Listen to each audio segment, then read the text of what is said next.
Hello everyone. तर आज हायब्रिडमध्ये एक ॲक्टिव्हिटी होती. इथे तुम्हाला एक एक पेपर दिलाय आणि त्याच्यावर तुमचा हात ड्रॉइंग करायचा आहे आणि मग तो हात तुम्ही तुमच्या पाठीला लावायचा आणि मग प्रत्येकजण त्याच्यावर काही ना काहीतरी त्याचं मत मांडेल.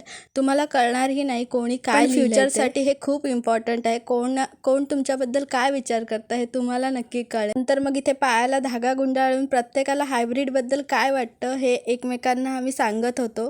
त्यानंतर मग सरांनी आमची इंटरव्ह्यूची प्रॅक्टिस घेतली. आधीच 2 कॉल झालेत तरी पण प्रशांत सर आणि मनीष सर सतत आमची इंटरव्ह्यूची प्रॅक्टिस घेत होते. हे खूप इम्पॉर्टंट आहे. तुम्ही कुठेही इंटरव्ह्यूला गेलात तर कसं बोलायचं, कसं बसायचं आणि काय बोलायचं, कोणते क्वेश्चन विचारले जातात याची सगळ्याची प्रॅक्टिस हायब्रिडमध्ये करून घेतली जाते. त्यानंतर तुमचं ग्रॅज्युएशन झालं आहे, टॅली झालं आहे, MSc-IT झालं आहे, तरी पण कुठे जॉब मिळत नाही आणि हे सगळं शिकून वर्ष झालं आहे, तुम्ही विसरलाय तर हायब्रिडला नक्की जॉईन करा. इथे पुन्हा सगळं शिकवलं जातं. आणि आता आमचा 30 दिवसांचा क्लास झाला तर कोणाला कुठे जॉब द्यायचं याचं डिस्कशनसुद्धा सगळे एकत्र मिळून बसून करतात. सर इथे वहीवर लिहून घेत होते. त्याच्यानंतर आम्ही प्रत्येकजण जॉबसाठी निघालो आहे इंटरव्ह्यू देण्यासाठी. सगळ्यांना वेगवेगळी लोकेशन आहे.